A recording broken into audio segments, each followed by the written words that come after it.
I wanted to share with you some information that some of you women had asked me about this week in the group. So today we're going to do a little live on a couple things. So Christy had asked about prenatals. She wants to know some information about prenatals. Steph was asking about fertility clinics versus natural conception and the odds and all of that stuff. Steph, we're going to talk about that in a separate live because that's a little bit more detail. Then Julia asked about what to eat and what not to eat and exercise. And if you guys have looked at my freebie, the fertility formula method plan that you got as a gift in your chat message, it has a lot of that information in there, like a general kind of overview. And I can talk about exercise today because that's not so much in there.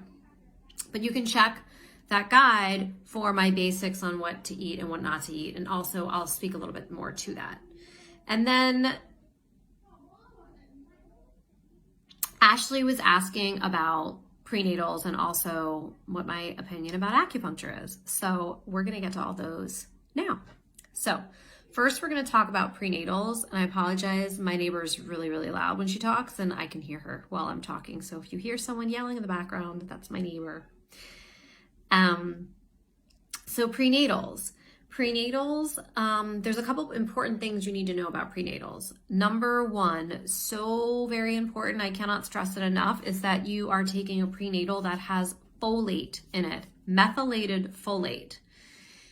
And the reason why is because your body, 50% of the population has a gene mutation called the MTHFR gene mutation. That is not a made-up acronym. That is what it is, and it sounds pretty funny. You can kind of make up what it is, MTHFR. And if you have that gene mutation, you probably wouldn't know it unless you got tested by like a functional genomics person who tests your genomes,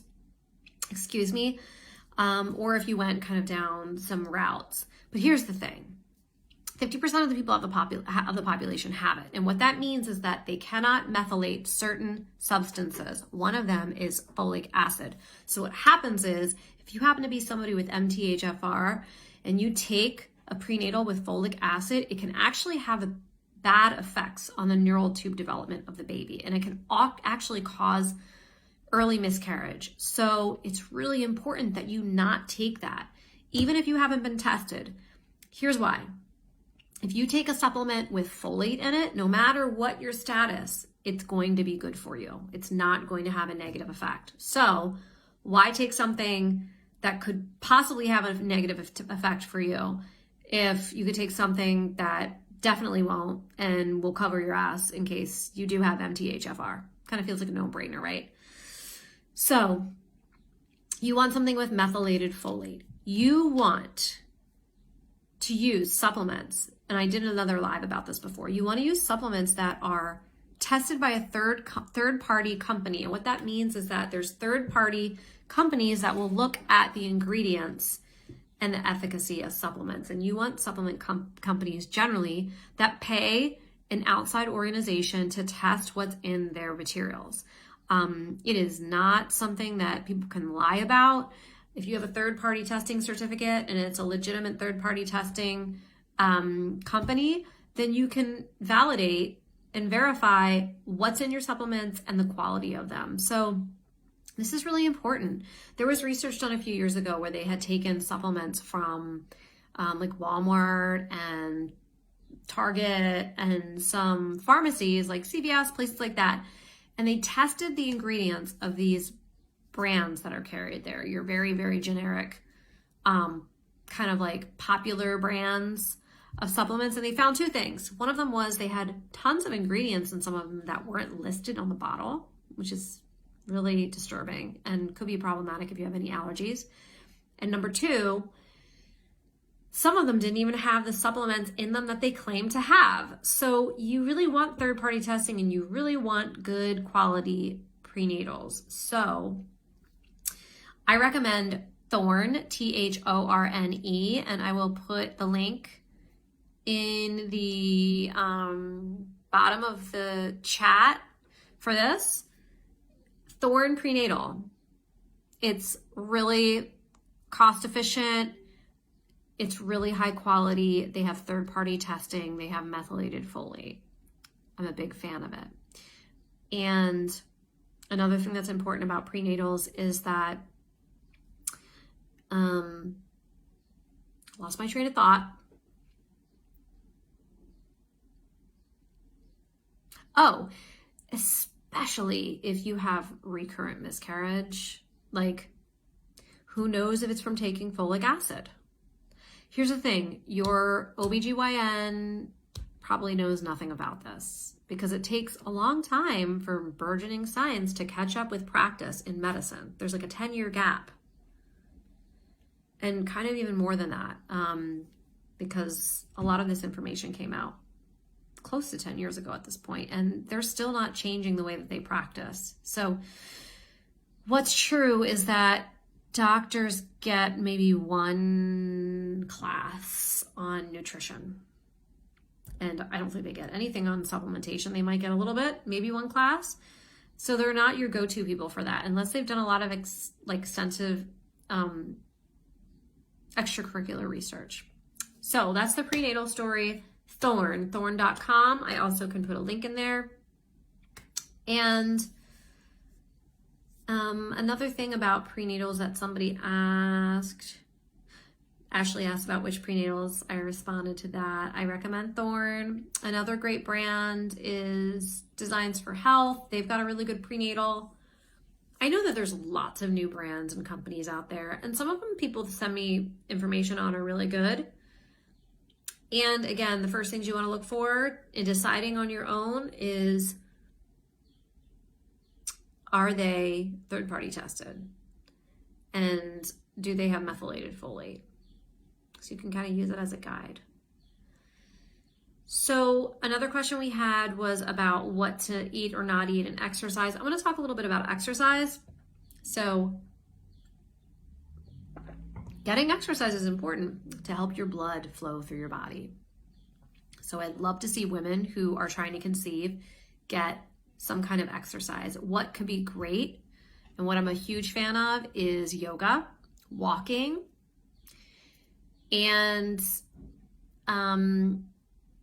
some like high intensity interval training, because it's short bursts. What you don't want are a few different things. Running is not good for trying to conceive. The reason being is that running will actually elevate your cortisol levels. It's for a short amount of time, but we want your cortisol levels to be low because cortisol impacts estrogen, which impacts, cortisol impacts progesterone, which then raises estrogen, which is very common in our culture. So we want to keep your cortisol levels low.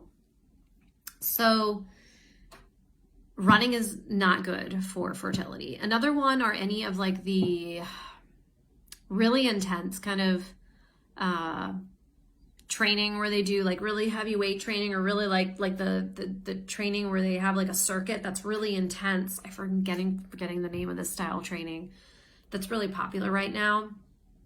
It's not good. You don't want to do anything that is super exhausting or super hard for you to do. So you want to do something that gets your cardio up a little bit and gives you energy. And honestly, they've done tons of research about exercise, and the best kind of exercise that has the most effect on our health are small bursts of workouts.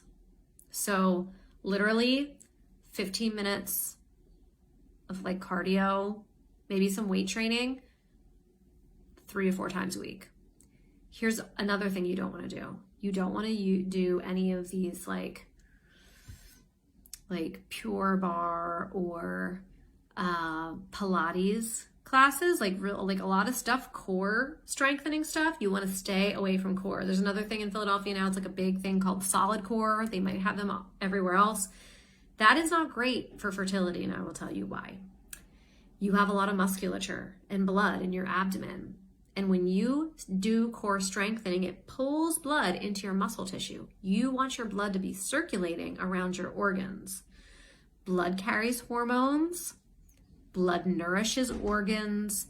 You want blood to be available. So no core workouts. I know you probably don't want to hear that, but like I always say with this stuff, this is a short-term plan. This is not a long-term plan. This is short-term for you. This is a now plan for you while you get your goal to conception. You can always revisit this stuff. So that's my spiel, Julia, on exercise. And Ashley was asking about acupuncture. So I am a licensed trained acupuncturist. It was my first form of medicine that I practice with women who are trying to conceive. So I am super biased. Just a little story about me. I had severe PMDD, which is premenstrual dysphoric disorder. If you've heard of it or been diagnosed with it, I feel your pain. I had really bad mood swings and really intense hormonal dysregulation in my 20s from the trauma of my childhood, as well as my practices with lifestyle as a young woman that were not healthy. And that really dysregulated my hormones. And acupuncture really changed my life. I had an amazing experience with acupuncture, enough so that I wanted to pursue it so I could help other women with their health. The whole reason why I studied acupuncture was to help women's hormonal health. And I'm a huge advocate of it. Acupuncture helps move blood in the abdomen and in the body, which again, when you move blood, you're moving hormones. Blood is the highway, superhighway that hormones communicate on. So we need that blood. And acupuncture is amazing at reducing stress levels. It is so helpful for women to reach a deep state of relaxation that's equivalent to a meditation state. They've actually done PET scans where they scanned the brain and the parts of the brain that are used during deep meditation. They did this with monks who are in meditation, Buddhist monks, and the same parts of the brain that is activated during deep meditation with Buddhist monks is the same parts of the brain that acupuncture accesses and turns on and stimulates. So I think that's a really amazing proof in the pudding of how successful it can be to lower your stress levels. Acupuncture can help your organs work better, and acupuncture has helped my clients significantly. So get acupuncture. It is totally safe. It is not contraindicated during this process. It is in fact a huge helper for you in many, many respects. It helps with sleep, anxiety, trauma response. It's just really an amazing medicine. So that's it for today. Thank you so much. I will be back again to talk about Stephanie's question about fertility clinics versus natural conception. And I'm wishing you a beautiful day today, ladies.